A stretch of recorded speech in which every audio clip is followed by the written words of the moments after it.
हुजूर अलैहिस्सलाम फरमाते हैं, अल्लाह फरमाता है, हदीस कुदसी है, मैंने इंसान को पैदा किया तो उसके साथ अपने दुश्मन नफ्स को भी पैदा किया। अब ये मेरा नफ्स जो इज्जत चाहता है, ये मेरा नफ्स जो बहुत अच्छे खाने खाना चाहता है, ये मेरा नफ्स जो बहुत नींद चाहता है, ये मेरा नफ्स मेरा भी दुश्मन है, मेरे रब का भी दुश्मन है। अब ये कह रहा है सो जा, ईमान कह रहा है नहीं। नफ्स कह रहा है सो जा, ईमान कह रहा है नहीं।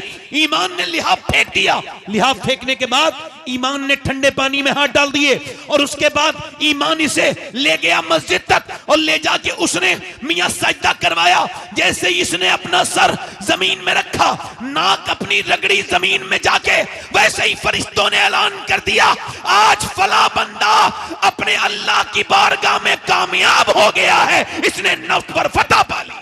बेशक नारे तकबीर। इसने नफ्स पर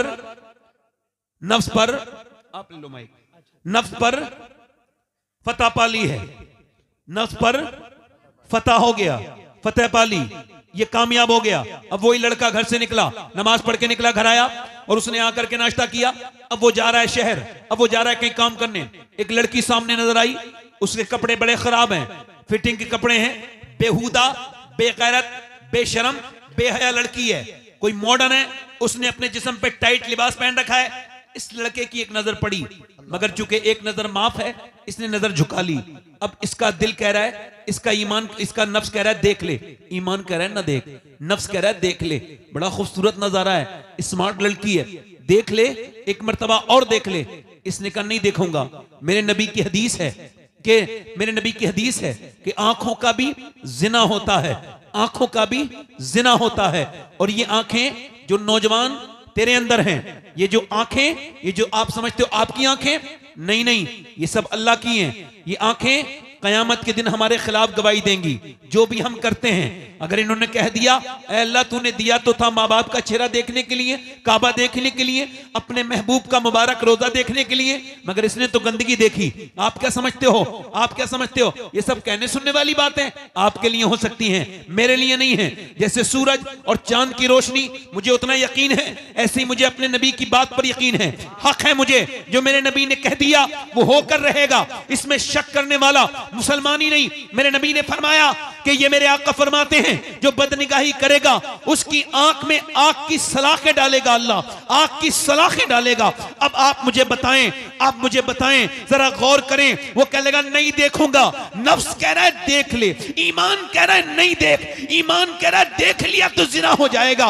लड़की सामने से निकल के चली गई, इसने नहीं देखा, बल्कि आला हज़रत का ये शेर गुनगुनाता रहा, या इलाही रंग लाए जब मेरी बेबाकियां, उनकी नीची नीची नजरों की हया का साथ हो। लड़की निकल गई, मगर फरिश्तों ने ऐलान कर दिया कि आज ये नौजवान मदीने वाले का आशिक अपने नफ्स पर आज फिर इसने फतह पा ली और ये नफ्स से गुमराह नहीं हुआ। वाह वाह, नारे तकबीर, नारे रिसालत, नारे अपने गुमराह, जिंदाबाद, माशाअल्लाह, ये गुमराह नहीं हुआ। मगर नौजवान ने ये तो सब भूलना ही छोड़ दिया। अब तो कौन किसके दिल में ये ख्याल आता है कि लड़की को देखना बुरी बात है। 3-3 घंटे, 4-4 घंटे, 5-5 घंटे, बल्कि 6-6 घंटे स्क्रीन टाइम है नौजवानों की। छोटे छोटे बच्चे जो आपके मोबाइल देख रहे हैं, ये छोटे छोटे बच्चे जो बर्बादी की तरफ जा रहे हैं, कभी आपने इसके बारे में गौर किया? कभी सोचा आपने ये बच्चे आपके कहाँ चले गए? कभी गौर किया आपने कि ये जहन्नम में कैसे चले जा रहे हैं? और आपने इन पे गौर नहीं किया कभी? ये नौजवान लड़के जरा गौर करें, आप पैसा कमाने में लगे रहे, सिर्फ दौलतें जमा करने में लगे। मौलाए कायनात फरमाते हैं, ए भाई खामोश हो जाओ भाई, बात ना करो बेटे, हाथ जोड़ रहा हूं आपसे, तकरीर करने दो मुझे। मैं खुद इधर से बचता हूं बहुत, इन इलाकों से। देखो ये तमीज तुम्हें ज्यादा होना चाहिए, तुम मुरादाबाद के करीब में रहते हो, सईदना नईमुद्दीन मुरादाबादी का फैज होना चाहिए आपके पास। बैठ जाओ भाई। इंसान को यह लगता है कि ये तकरीरें सब मजाक है, लोगों को ये लगता है ये जलसा भी ऐसे ही एक जलसा है बस खाली। इसका हिसाब सबसे पहले उसे देना होगा जो यहां तकरीर कर रहा है, उसके बाद वो सब सुनने वाले, बैठने वाले सब हिसाब देंगे। मोमिन वो होता है जो हुजूर की बातों को दिल से माने। वो काय का मोमिन है जो हुजूर की बातें सिर्फ करता है और सुनता है, उसको मजा तो कोई नहीं, उसको दिल पे उसका असर तो खुद ही कोई नहीं है। मर जाएगा तो समझेगा कि हुजूर की बात ठीक ही थी। अब तवज्जो करो, मेरी तरफ गौर करो। हजरत अली फरमाते हैं दुनिया ठहरने की जगह नहीं है, दुनिया गुजरगाह है, सिर्फ गुजरगाह। फरमाते हैं ठहरने का मकाम आखिरत है, ठहरने का मकाम आखिरत है। मौलाए कायनात फरमाते हैं दुनिया आजमाइश है, इसको आजमाइश ही समझो तो फिर आजमाइश नहीं होगी, और अगर इसे आजमाइश समझना बंद कर दिया तो फिर रोज आजमाइश होगी। यानी ये दौलत, ये बैंकों में जमा किए हुए पैसे, ये तुम्हारा दीन है। अल्लाह फरमाता है अल्हाकुमुत तकासुर हत्ता ज़ुरतुमुल मकाबिर कल्ला सौफ़ा तालमून सुम्मा कल्ला सौफ़ा तालमून। अल्लाह फरमाता है तुम्हें गाफिल रखा, और ये वाज़ेह आयत है, इसमें तशरीह की भी जरूरत नहीं। कहता है तुम्हें गाफिल रखा माल की ज्यादा तलबी ने। नहीं, माल तलब करना बुरी बात ना थी, मगर सिर्फ माल, सिर्फ माल। मेरे नबी फरमाते हैं अगर इंसान की औलाद को, आदम की औलाद को एक जंगल भर के हीरे जवाहर दे दो तो उसे ये उसे लगाएगा ठिकाने से, दूसरे दिन दूसरे जंगल की तलाश में निकलेगा, इसका पेट नहीं भर सकता। मेरे नबी फरमाते हैं कब्र की मिट्टी ही इंसान के पेट को भर सकती है, कब्र की मिट्टी ही इंसान के पेट को भर सकती है, यानी इंसान का पेट भरेगा नहीं। और तवज्जो करो, मेरी तरफ गौर करते चले जाना जरा, आप हजरात जरा गौर करें। अल्लाह फरमाता है तुम्हें गाफिल रखा माल की ज्यादा तिलवी ने, हत्ता ज़ुरतुमुल मकाबिर, यहां तक कि तुमने कब्रों के मुंह देख लिए। फिर वो कहता है कल्ला सौफ़ा तालमून, फिर वो फरमाता है सुम्मा कल्ला सौफ़ा तालमून। एक ही बात को दो बार कहता है मगर दूसरी बार सुम्मा लगाता है, और सुम्मा का मतलब अरबी में फिर, यानी ये मैं तुझे कह रहा हूं, मैं आपको समझा रहा हूं, फिर समझा रहा हूं, यानी अल्लाह का लहजा सख्त है। वो कहता है सुम्मा कल्ला सौफ़ा तालमून, फिर हाँ हाँ तुम जान जाओगे, फिर हाँ हाँ तुम जान जाओगे। पहले कहता है हाँ हाँ तुम जान जाओगे, फिर कहता है फिर हाँ हाँ तुम जान जाओगे। यानी ये जो दौलत है, ये जो इसकी तशरीह में मौला अली फरमाते हैं कि ये जब इंसान मरता है और मरने के बाद जब उसकी रूह निकल जाती है और जब वो मर जाता है तो फरिश्ते आते हैं और इंसान भी आते हैं, तो उसके रिश्तेदार कहते हैं इसने बच्चों के लिए क्या छोड़ा, इसने अपने बच्चों के लिए क्या छोड़ा। तो फरिश्ते कहते हैं इसने आखिरत के लिए क्या भेजा, इसने आखिरत के लिए, इसने आखिरत के लिए। यानी हुजूर ने एक बकरी को कुर्बान करके सदका कर दिया। जब सदका किया तो घर तशरीफ लाए, फरमाया मेरी आयशा ये बताओ क्या बचा है गोश्त कुर्बानी में जो हमने की, तो सदका किया उसमें क्या बचा। तो उन्होंने 3-4 बोटियां दिखाई प्याली में रख के, हुजूर ये बचा है। फरमाया आयशा ये नहीं बचा, बचा वो है जो अल्लाह की राह में खर्च हो गया। बेशक बेशक बेशक, बचा वो है जो अल्लाह की राह में खर्च हो गया है। अब ये जिंदगी इस तरह तो नहीं थी मियाँ जिस तरह हमने गुजारी। हमने अपने रब को नाराज कर दिया, हम अपने रब को नाराज करते चले गए। पड़ोसी मुल्क में एक लड़का था, गाना गाता था, मशहूर हो गया। 16 साल की उम्र में गाना गाते गाते मशहूर हो गया। 16 साल की उम्र में एक मर्सिडीज जीती, और एक मर्सिडीज जीती, फिर दूसरी मर्सिडीज, यानी उसने 1 करोड़ की कार खरीद जीती। उसके बाद उसने बहुत जीता, बहुत गाने गाए, बहुत कामयाब हुआ। बेहतरीन सुरीली आवाज, खूबसूरत चेहरा, नौजवान लड़का, गाना गाते गाते फेमस हो गया। उसने वर्ल्ड टूर किया, यानी पूरी दुनिया में गाना गाने के लिए बुलाया गया, और वहां पर उसने दरम में, यूरो में, डॉलर में पैसे कमाया। इतना पैसा हो गया कि एक शहर में एक बंगला बनाया, दूसरे में दूसरा बंगला बनाया, बेहतरीन 10-15 कारें हो गई, और उसके बाद अपनी मर्जी की लड़की से शादी कर ली। एक नाम हो गया बहुत बड़ा। मगर गाना गाते गाते 23 साल की उम्र हुई तो गाना गाते गाते गिर गया। जब उसको उठाया गया बेहोशी से, अस्पताल ले जाया गया, अस्पताल में चेकअप हुआ तो पता लगा दोनों गुर्दे फेल हो चुके हैं। अब डायलिसिस पे आ गया। डायलिसिस एक जबरदस्त किस्म का प्रोसेस है, बहुत हार्ड प्रोसेस है। इसमें खून को निकाला जाता है एक मशीन के जरिए, उसके बाद उसको प्यूरिफाई किया जाता है, फिर अंदर डाला जाता है खून को, और इसमें 35 से 40 से, जैसे भी अस्पताल में इंसान कराता है वैसे ही होता है। ये उत्तराखंड में काशीपुर के पास एक लड़का आया 24 साल का, उसका ये जगह हिल रही थी और मैंने पूछा ये क्या हुआ? रो के कहने लगा मेरे दोनों गुर्दे खराब हैं, मेरे बाप ने सारी जमीन बेच दी गुर्दे का इलाज कराते कराते, मगर मेरे गुर्दे ठीक नहीं हुए, हमारा मकान भी बिक गया, मैं अकेला हूं, अब मेरा बाप बिल्कुल रोड पर आ गया है, मेरे लिए दुआ कर दें। उसका चेहरा सूजा हुआ था गुर्दे खराब होने की वजह से और वो रोने लगा। जरा गौर तो करें, आप में से कितने लोग ऐसे बैठे हैं जिन्होंने अपने रब से कभी कहा हो या अल्लाह तूने हमें गुर्दे दिए हैं, गुर्दों में कोई बीमारी नहीं है, तो 2 रकत नमाज पढ़ के तेरा शुक्र अदा करते हैं, तुझसे कहते हैं मालिक कि तेरा शुक्र है ऐ मेरे रब, तेरा शुक्र है ऐ मेरे करीम, तेरा शुक्र है ऐ मेरे रहमान, तेरा शुक्र है। कभी कहा आपने? अभी मुझे कश्मीर बुलाया गया था पिछले साल, एक साहब ने फोन किया आपकी तकरीर सुनना चाहते हैं। मैं कह मेरे पास वक्त नहीं इस महीने में। कहने लगे भाईजान बात यह है कि जो आपको तकरीर जिसकी जो आपकी सुनना चाहता है उसकी आखिरी ख्वाहिश आपकी तकरीर है, उसको कैंसर है। उससे पूछा कोई आखिरी ख्वाहिश, तो उसने अपने बाप से कहा मुझे उनकी तकरीर सुनना है। तो मैं फिर चला गया, मैंने तकरीर उनके घर गया, उस कमरे में मैं बैठा, उसका नाम मोहम्मद सलीम था, अब तो उसका इंतकाल भी हो गया, दुआ करो अल्लाह उसको बख्शे। मैंने पूछा सलीम भाई क्या हाल है? कहने लगे अल्लाह का शुक्र है। मैं कहा मैंने सुना है आपको कैंसर है। कहने लगे कैंसर की वजह से अल्लाह का शुक्र है। मैंने कहा क्यों? कहने लगे डॉक्टरों ने लिख के दिया है मुझे कैंसर है, इस वजह से शुक्र है। तो कुछ लोगों को अचानक मौत आ जाती है, कुछ अचानक मर जाते हैं एक्सीडेंट से, कोई किसी सूरत में मर जाता है, मगर मेरे अल्लाह का मुझ पर बड़ा फजल और करम है कि 2 महीने पहले डॉक्टर ने मुझे बता दिया कि तू मरने वाला है। तो चूंकि मैंने गुनाह बहुत किए हैं तो अब अल्लाह के सामने रोता हूं।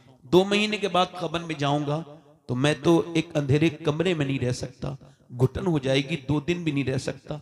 अंधेरी कब्र में ऊपर से तख्ते और उसके ऊपर से मिट्टी और उसके ऊपर से फिर वो सारी चीजें बंद करके चले जाएंगे। तो मैं अपने रब से कहता हूं मालिक कमरे से घबरा जाता हूं, मैं कब्र में कैसे रहूंगा, गुनाह बहुत किए हैं, तुझे मुंह कैसे दिखाऊंगा। कहता है बहुत बिलक बिलक के रोता हूं। कहता है बगैर कैंसर के भी नमाज पढ़ी थी मगर वो लुत्फ नहीं था जो कैंसर के जब से खबर मिली है। तो कहता है पहले तो बस वो नमाज थी गया आके पढ़ ली, मगर जब अब अपना सर जमीन पे रखता हूं तो मेरी आंखें डबडबा जाती हैं, मेरी आंखों में आंसू ही आंसू होते हैं। यकीन जानो वो नमाज जिसमें 2 आंसू निकल जाएं और वो नमाज जो बगैर आंसू की नमाज है वो क्या नमाज है। नमाज तो वो है जिसमें इकबाल कहता है कभी सरवा सजदा जो मैं हुआ कहीं तो जमीन से आने लगी सदा, तेरा दिल तो है सनम आशना, तुझे क्या मिलेगा नमाज में, तूने क्या नमाज पढ़ी। मेरे दोस्त मेरे भाई जरा बता, मैं तुझसे पूछता हूं, एक आदमी एक बुजुर्ग 80 साल का, उसको सांस लेने में कोई दिक्कत थी तो उसको अस्पताल में हॉस्पिटलाइज किया गया। तो उसको लगा ऑक्सीजन, 1.5 दिन में और 90,000 का बिल आ गया। जब 90,000 का बिल आया वो रोने लगा। उसको रोते देखते हुए उसके डॉक्टर ने कहा पैसे ज्यादा लगते हैं बड़े मियां, कुछ कम कर दें। कहा नहीं, मेरे अल्लाह ने इतना नवाजा है मुझे कि पूरा अस्पताल यहीं खड़े खड़े खरीद दूंगा। फिर रोते क्यों हूं? लगा रोता इस वजह से हूं कि तेरी इस हवा से, ऑक्सीजन मशीन से मैंने 1.5 दिन सांस लिया तो तूने 90,000 का बिल बिठाल दिया। मैंने कभी सोचा ही नहीं कि मैं 80 साल से अल्लाह की हवाओं में सांस ले रहा हूं कि सांस लेना कितनी बड़ी अल्लाह की नेमत है। बोलो कभी तुमने इस बात को सोचा, कभी गौर किया? दिल का चेकअप कराया 10,000 दे आए, दिमाग का चेकअप कराया 15,000 दे आए, गुर्दे की दवाई ले आई 10,000 दे आए। जिसने गुर्दे का इलाज किया, जिसने दिल का इलाज किया उसे करोड़ों लाख रुपए दे दिए, मगर जिसने गुर्दे फ्री में दिए उस मालिक को कभी सजदा भी नहीं किया। जिसने दिल फ्री में दिया कभी उस मालिक को न समझा, कभी अपने रब को न समझा, कभी न कहा मेरे रब कि तेरा शुक्र है, कभी कहा, कभी गौर किया। ये आपको पता है इंसान की नाक के अंदर यहां से एक रग है जो दिमाग तक जाती है, यानी वो हर इंसान के है। और न्यूरोलिस्ट कहते हैं, न्यूरोलॉजी वाले, और इसको कहती ईएनटी स्पेशलिस्ट, कि अगर नाक की रग बंद हो जाए तो दुनिया का कोई डॉक्टर, कोई मेडिकल साइंस मिलकर भी इस नाक की रग को ठीक नहीं कर सकते। और अगर ये बंद हो जाए तो ना खुशबू आएगी, ना बदबू, ना खाने की खुशबू, ना खाने की, ना किसी चीज की बदबू, ना फूलों की खुशबू आएगी। मुझे बताओ, एक पूरा मेडिकल साइंस मिलकर एक रग नहीं बना सकता। अल्लाह ने हर इंसान के अंदर वो रग बनाई है, पूरी दुनिया का साइंस मिलके। मैं कहता हूं साइंस से किसी जाहिल का झगड़ा होगा, मेरा तो कोई झगड़ा नहीं है। मुझे तो कुरान समझ आता है। मौला कायनात की बरकत से मैं ये मानता हूं कि साइंस किताबें तहकीक है और कुरान किताबें तखरीक है। साइंस ये कहता है कि सूरज इतनी दर्जा डिग्री पर निकलकर इतनी दर्जा पे डूब जाता है। साइंस ये कहता है कि ये जो चांद है ये 1.25 लाख मील दूर है। साइंस ये कहता है इस ये आसमान है, फिर दूसरा आसमान है। साइंस ये कहता है कि जमीन के नीचे भी जमीन है, मगर साइंस ये नहीं कहता कि जमीन मैंने बनाई है, आसमान मैंने बनाया है, सूरज मैंने बनाया है, चांद मैंने बनाया है। लोगों ने खुदाई के दावे भी किए कि मैं खुदा हूं, मगर किसी ने नहीं कहा जमीन मैंने बनाई, आसमान मैंने बनाया, सूरज मैंने बनाया, चांद मैंने बनाया। वो मेरा रब है जो अकेला कहता है जमीन भी मैंने बनाई है, आसमान भी मैंने बनाया। वाह भाई वाह, नारे तकबीर, नारे रिसालत, नारे हैदरी। हुजूर सैयद शबाहत मियां साहिब किबला, हुजूर सैयद शबाहत मियां साहिब किबला जिंदाबाद जिंदाबाद। माशाल्लाह माशाल्लाह, वाह वाह। यानी कभी इधर देखो, तवज्जो करो, मेरी ये तकरीर ना समझना, ये तकरीर नहीं है। ये बताओ कि गुर्दे के डॉक्टरों को पैसे देने वालों, कभी अपने रब के सामने भी 2 रकात नमाज पढ़ी? मैं गारंटी के साथ कह रहा हूं, कैसा भी बीमार हो, गारंटी ले रहा हूं, गारंटी, कैसा भी बीमार हो उसको सूरह रहमान सुनाओ। तवज्जो करो, इधर देखो। कभी अल्लाह के सामने सजदे किए, कभी कहा मालिक तू बड़ा करीम है। वो मालूम है कितना करीम है? आपकी बगैर इल्म के उसने इंसान बनाया आपको। कभी उसके सामने नहीं बैठे। दुनिया की सबसे बड़ी डिस्कवरी अपनी डिस्कवरी है, वरना कितने लोग पैदा हुए और मर गए। उसने कहा था अकबर इलाहाबादी ने, क्या बताएं अहबाब क्या कारे नुमाया कर गए, एमए किया, डिग्री ली, नौकरी की, पेंशन ली और मर गए। ये जिंदगी है। वो लड़का मरने लगा, मरने के करीब था वो। आपको पता है गाने गाता था, लोग सेल्फियां लेते थे उसके साथ। मगर आज जब मौत करीब है, कोई पूछने वाला नहीं, कोई इलाज करवाने वाला नहीं, सारा कुछ खत्म हो गया। भाई ने गुर्दा दिया, वो भी फेल हो गया, चेहरा काला हो गया, मरने वाला था।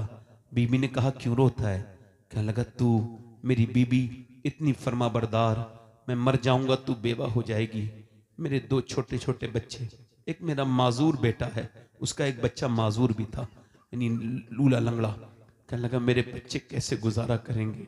बस यही सोच के रो रहा हूं कि अल्लाह ने शोहरतें दी, आवाज दी, गाने गाए, अय्याशियां की। आज जब बुरा वक्त आया है, पूरी दुनिया मुझे छोड़ चुकी है। सोचता हूं कि आज बुरा वक्त आया है, पूरी दुनिया ने छोड़ दिया, अल्लाह ने आवाज दी तो मैंने गाने गाए, और जिन्हें गाने सुनाए उन्होंने मुझे छोड़ दिया। सोच रहा हूं जितने गाने गाए, अगर इतनी नाते पड़ी होती तो मदीने वाले ने मुझे नहीं छोड़ा होता। मदीने वाले ने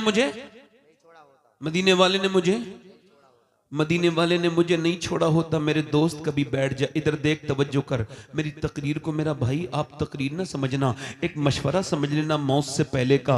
एक लड़के का एक्सीडेंट हुआ ना, तो कानों में उसके लीड लगी थी, गाना सुन रहा था तो गिर गया, उसका ट्रक उसके ऊपर चढ़ा, उसका भेजा रोड पर रह गया।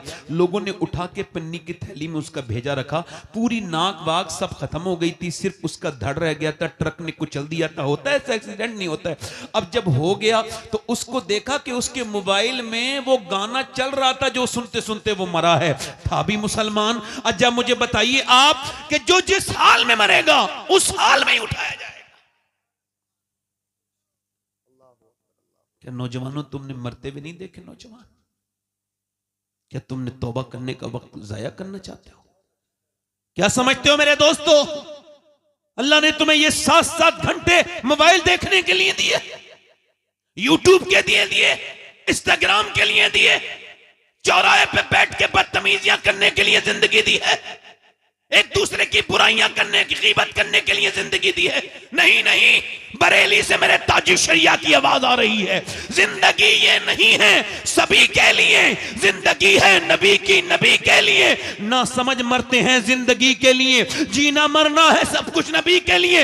ये तो पोते ने 100 साल के बाद कहा था, इससे बड़ी बात दादा ने 100 साल पहले कही। पोते ने कहा था जिंदगी है नबी के, नबी के लिए। मेरे आला हज़रत बोले जमीनो जमा तुम्हारे लिए, मकीनो मका तुम्हारे लिए, चुनीनो चुना तुम्हारे लिए, बने दो जहां तुम्हारे लिए, हम आए यहां तुम्हारे लिए, उठे भी वहां तुम्हारे, उठे भी वहां। जल्दी बोलो, उठे भी वहां। थोड़ी देर और बोलूं या खत्म कर दूं? दिल लगा के बोलो। दिल लग रहा है नहीं लग रहा है?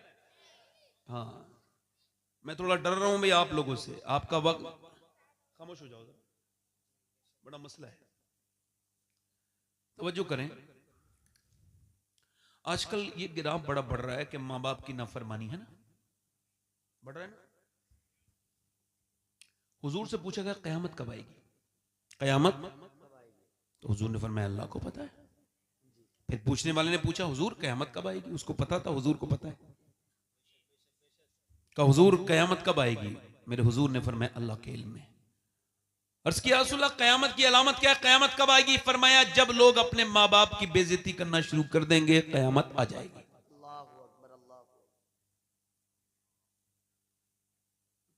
देखो ये जो इधर बैठे ना, इधर 10-15 लड़के, इनसे हाथ जोड़ के इनके पांव पकड़ के अंदर ले आओ। ये बड़ा तकलीफ के, मैं आपको कह रहा हूं ना, बड़ा अजीब माहौल है। माहौल अलग है इस इलाके का। यहाँ तकलीफ नहीं सुनते लोग, जलसा देखने आते हैं कैसा लग रहा है जलसा। बेटे आप भी बैठ जाओ, बड़ी मेहरबानी है आपकी, बड़ी मोहब्बत से मैं बात करता हूं भाई, क्योंकि नौकर हूं ना, नौकरों का लहजा इख्तियार करता हूं। बैठ जाएंगे, बैठ जाएंगे। मतलब मैं कोई बातें कर रहा हूं, कुछ समझ आ रही है आपके? नहीं आ रही? तो सुन लो, सुन लो। अच्छे लोग हैं माशाल्लाह, बहुत अच्छे लोग हैं, सुभान अल्लाह। इधर देखो, तवज्जो करो।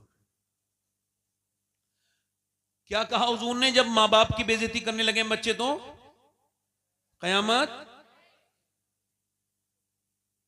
जब मां बाप की बेइज्जती, इस पर कयामत डिपेंड हो गई। अभी ये चंडीगढ़ में, पंजाब में एक लेक्चरार की शिकायत पुलिस में दर्ज हुई कि भाई वो अपनी मां को मारता है। तो उन्होंने कहा हमको प्रूफ चाहिए।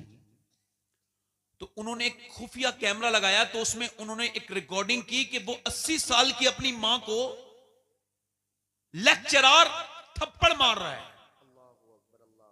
और उसकी बीबी, वो दोनों यूनिवर्सिटी में पढ़ाते हैं। ये प्रोफेसर है, वो भी प्रोफेसर है, इसकी बीबी। अब आप मुझे ये बता सकते हो कि वो जाहिल मार रहे थे? जल्दी बताओ। यूनिवर्सिटी में पढ़ाने वाले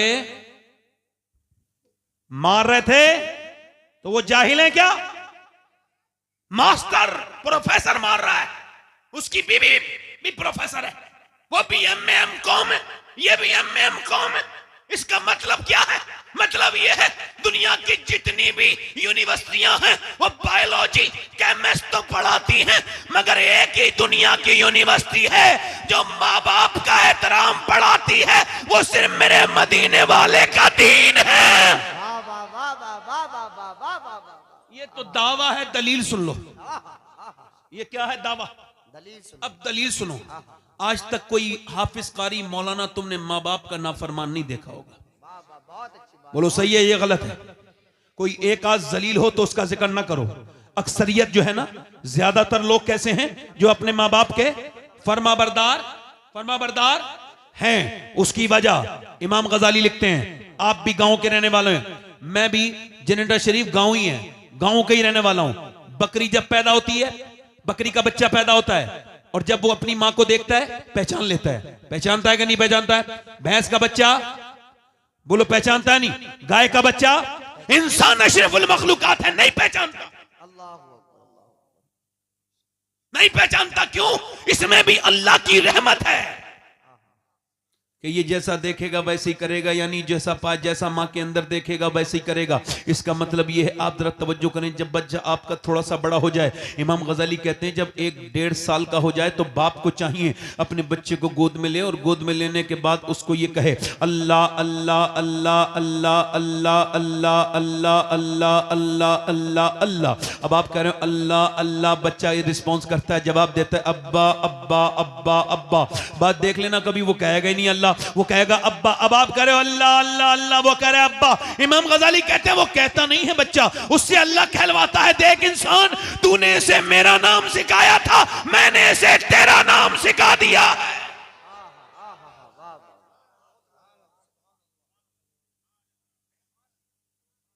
यानी मां अगर कुरान पढ़े, बाप अगर कुरान पढ़े, दिल्ली की सरजमीन से करीब में एक जगह पानीपत करनाल, बच्चा एक पैदा हुआ, रोने लगा। 1 महीना 2 महीना 3 महीना 4 महीना 6 महीने, 1 महीना 2 महीना लगातार रोता रहा। 1-2 महीने लगातार रोया। जब 1-1.5 महीना हो गया तो हजरत फखरुद्दीन बहाउद्दीन जकरिया मुल्तानी के दामाद गुजर के जा रहे थे, कहने लगे साहब ये बच्चा जो रो रहा है ना, अपने मुरीदों से बोले ये रो नहीं रहा है, बल्कि अल्लाह का सच्चा वली है और ये अल्लाह को याद कर रहा है। पैदा होते ही 1-1.5 महीने का बच्चा वली। कुछ मुरीदों ने कहा कैसे? कहा आओ दिखाता हूं। घर पहुंचे, कहने लगे कोई है? बाप निकल के आया, जी ये बच्चा आपका रो रहा है। कहा जी ये अल्लाह का वली है। कहा आपका दिमाग तो ठीक है, ना खुद सोया है ना सोने दिया है, मैं डॉक्टरों की दवाई कराते कराते परेशान हूं, ये रोता जा रहा है, आप इसे वली कह रहे हैं। कहने लगे आप मेरी गोद में लाएं, बुरा ना कहें बच्चे को। गोद में लाए, एक कान में कुछ पढ़ा, दूसरे में कुछ पढ़ा, बच्चा खामोश हो गया। कहने लगे क्या पढ़ के दम कर दिया? कहा बाद में बताऊंगा, पहले बताओ क्या इसकी मां कुरान की हाफिजा है? हाँ। तो सुनो, जब ये अपनी मां के पेट में था ना, तो इसकी मां ने उठते बैठते चलते फिरते इतना कुरान पढ़ा कि वो 24 घंटे में एक कुरान खत्म करती थी। ये अपनी मां के पेट में कुरान सुनने का आदी हो गया। इसकी मां ने उठते बैठते चलते फिरते इतना कुरान पढ़ा कि बच्चे की रूह की गिजा अल्लाह का कलाम बन गई। जैसे ही पैदा हुआ बच्चा, मां जचगी में चली गई, गंदगी में चली गई, मां ने कुरान पढ़ना छोड़ दिया। अब बच्चे को कुरान की भूख लगी, तुम उसको खिलाते थे दवाइयां। मैंने एक कान में एक आयत पढ़ी, दूसरे में दूसरी पढ़ी, बच्चा खामोश हो गया। उसी बच्चे का नाम शरफुद्दीन बू अली शाह कलंदर पानीपती रदी अल्लाह ताला अन्हु है। जब मां पानीपत में कुरान सुनाए तो बेटा शरफुद्दीन बू अली शाह कलंदर बनता है, और जब मां मदीने में कुरान फातिमा सुनाए तो बेटा नेज़े पे चढ़ के करबला में कुरान सुना दे। वाह भाई वाह, नारे तकबीर, नारे रिसालत, नारे हैदरी, जिंदाबाद जिंदाबाद जिंदाबाद। माशाअल्लाह माशाअल्लाह माशाअल्लाह, वाह वाह वाह वाह। अब कुरान को लपेट के रख दिया कहां?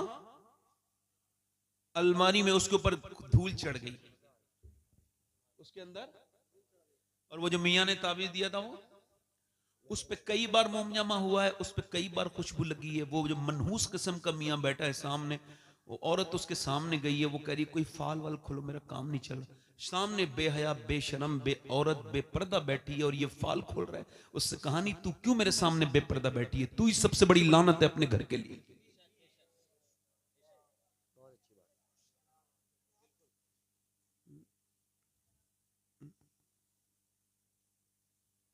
हुजूर ने फरमाया मैं इजाजत नहीं दूंगा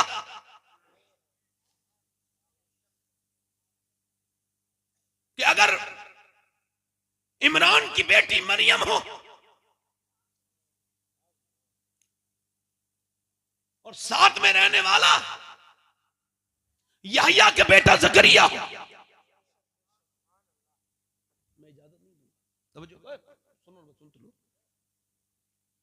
अब आप इधर देखो, मियां का वो जो कुरान, वो जो ताबीज है ना, उसकी अहमियत कुरान से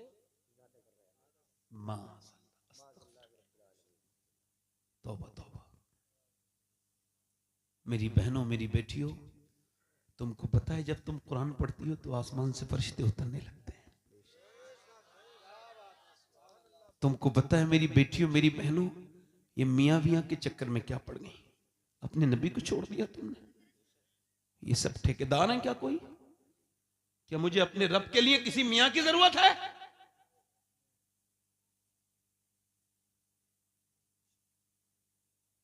वसीला अच्छी बात है, तो क्या बिन वसीले मुझे रब नहीं मिलेगा?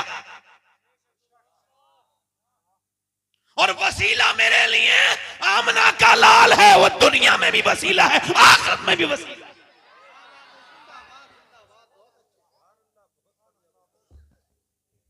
हुजूर का कुरान मेरी बहनों ने छोड़ दिया। पहले कुरान पढ़ती थी औरतें तो घरों में बरकत होती थी।